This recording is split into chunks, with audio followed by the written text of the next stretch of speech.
നമസ്കാരം. Raf talk ഫുട്ബോളിലേക്ക് അവർക്കും സ്വാഗതം. അങ്ങനെ അർജൻറ്റീന ക്ലബ്ബുകൾ ഫിഫ ക്ലബ്ബ് വേൾഡ് കപ്പിൽ നിന്ന് പുറത്തായി. അവസാന പ്രതീക്ഷയായിരുന്ന റിവർ പ്ലേറ്റും പൊട്ടി. അവർ സമ്പൂർണ്ണമായിട്ട് ക്ലബ്ബ് വേൾഡ് കപ്പിൻ്റെ ഗ്രൂപ്പ് ഘട്ടം കടക്കാൻ പറ്റാതെ നാണം കെട്ട് തലതാഴ്ത്തി മടങ്ങിയിരിക്കുകയാണ്. അത് ഒരൽപ്പം സിംബോളിക്കാണ്.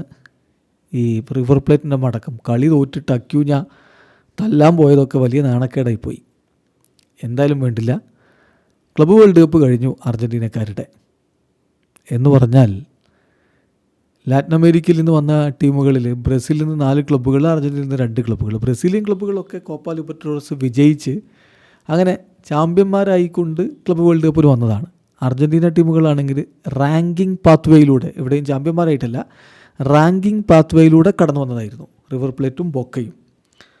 ബൊക്കക്ക് അവരുടെ ഗ്രൂപ്പിൽ നിന്ന് പ്രത്യേകിച്ചൊന്നും ചെയ്യാൻ പറ്റാതെ കഴിഞ്ഞ ദിവസം പുറത്തായിരുന്നു. ബൊക്ക ജൂനിയേഴ്സിനെ സംബന്ധിച്ചിടത്തോളം ഗ്രൂപ്പ് സിയിൽ 3 കളി ഒറ്റക്കളിയും ജയിച്ചില്ല, ഒറ്റൊന്നും ജയിച്ചില്ല. 2 സമനില, 1 തോൽവി. അങ്ങനെ ആ ഗ്രൂപ്പിൽ 2 പോയിൻറ്റുമായിട്ട് 3-ാം സ്ഥാനം കൊണ്ട് അവർ പുറത്തായി.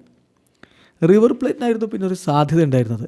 അർജൻറ്റീന ക്ലബ്ബുകളിൽ ഒരു വിജയമെങ്കിലും നേടിയ ടീം റിവർ പ്ലേറ്റ് ആയിരുന്നു.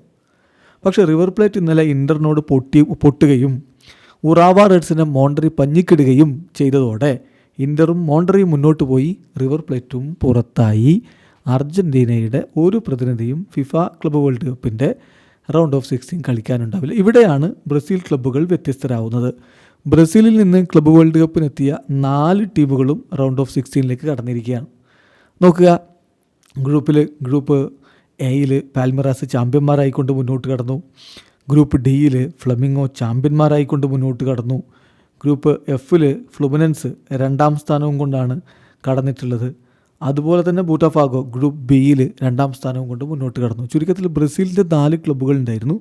4 ക്ലബ്ബുകളും റൗണ്ട് ഓഫ് 16ലേക്ക് കടന്നു. ഈ 2 രാജ്യത്തെ ക്ലബ്ബുകളുടെയും കണക്കുകൾ ഇപ്പോൾ വിശദമായിട്ട് sofascore.com ഒന്ന് കമ്പയർ ചെയ്യുന്നുണ്ട്.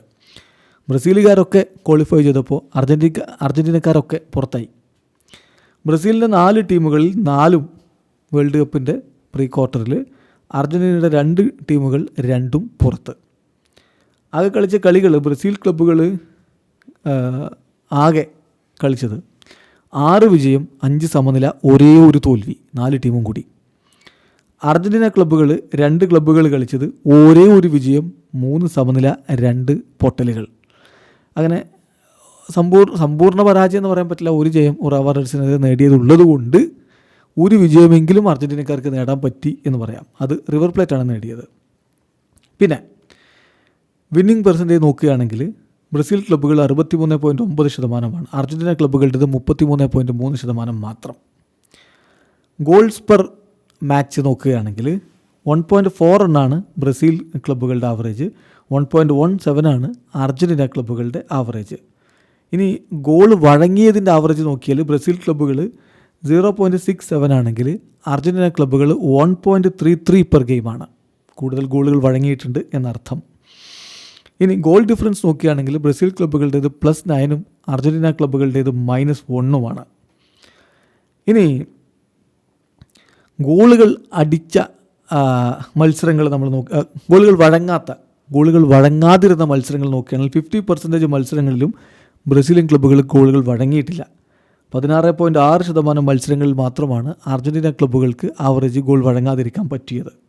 ഇനി ബോൾ പൊസിഷൻ്റെ കാര്യത്തിൽ ബ്രസീൽ ക്ലബ്ബുകൾ 48%, അർജൻറ്റീന ക്ലബ്ബുകൾ 47.4%. വളരെ കൃത്യമായിട്ട് ഈ 2 രാജ്യത്തെ ക്ലബ്ബുകളും തമ്മിലുള്ള അന്തരം കൃത്യമായിട്ട് നമുക്ക് കാണാൻ പറ്റും.